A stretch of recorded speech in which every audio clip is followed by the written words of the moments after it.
Okay, so we're going to leave that domain and range to talk about in example 2 for the next time we're in class. It's going to get a little bit more complicated. But your domain and range, again, is going to be based off of what your horizontal and vertical asymptotes are.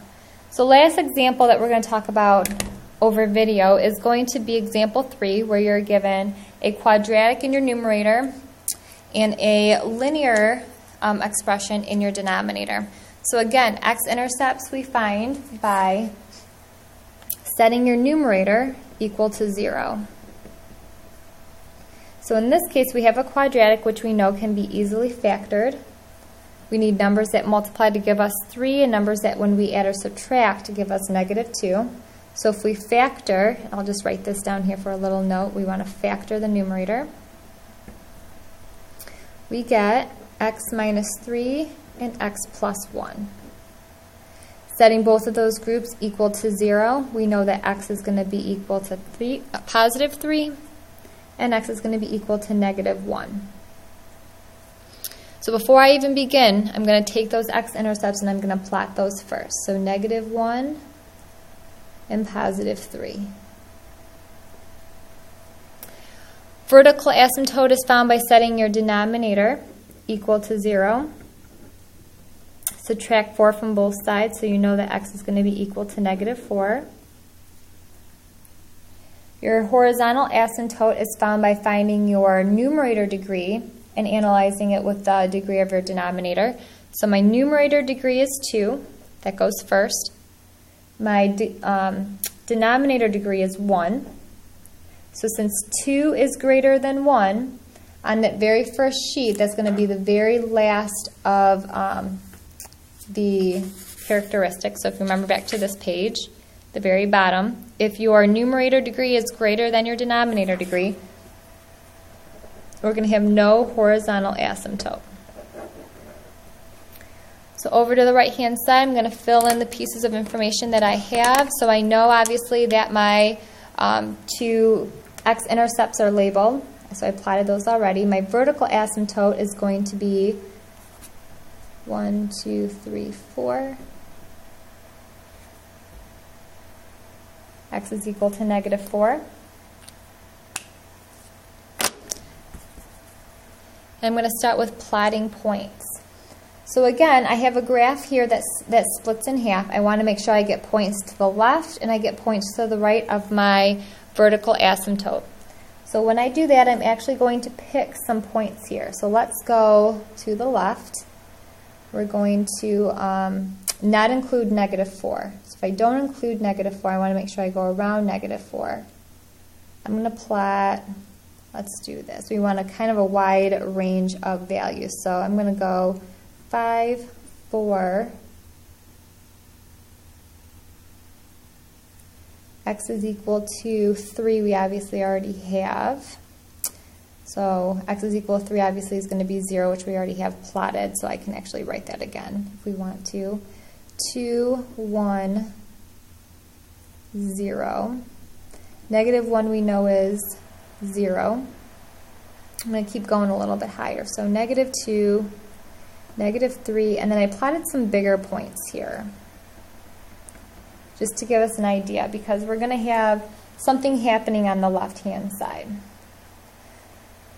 So if I start out graphing this function, if I plug in 5 into my calculator, so let's do this together.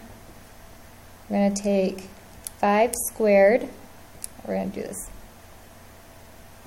5 squared minus 2 times 5 minus 3. So my numerator is going to be 12.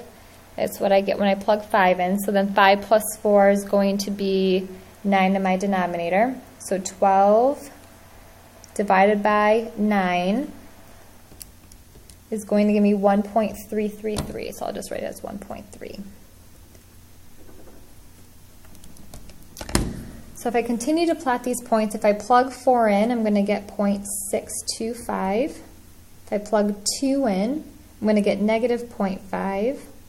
If I plug 1 in, I get -0.8. 0, I get -0.75.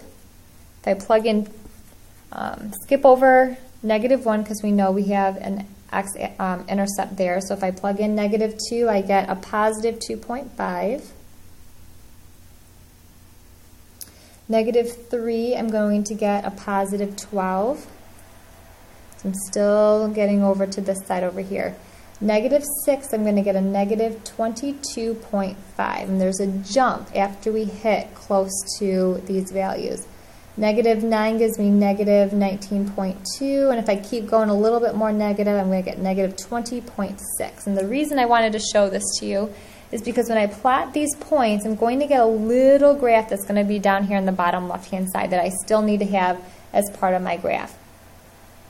So over on the right, I'm going to plot some of these points. So I know that my vertical asymptote is x is -4, so I know at -3, I'm going to be up at 12, which will be somewhere up here. -2 is going to give me 2.5. -1 I know is 0. 0, I'm at negative 0.75, which is almost -1. 1, I'm a little bit further down at negative 0.8. At positive 2, I'm at negative 0.5. At 3, I'm at 0.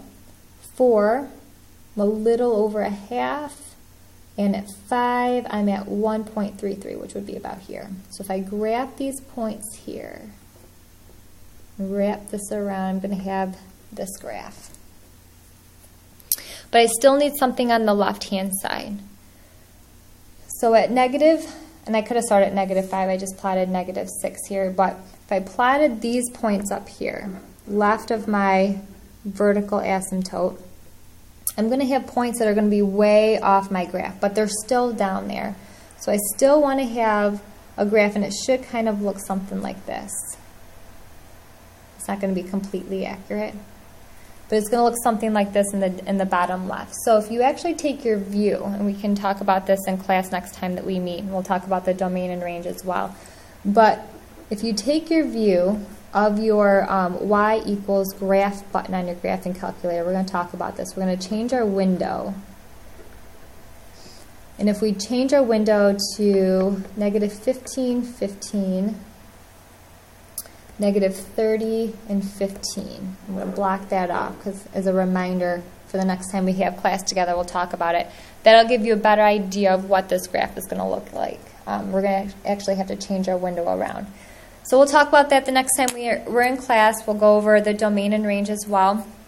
For the next time that we're together, you have in front of you some Now You Try problems, numbers 1 through 10.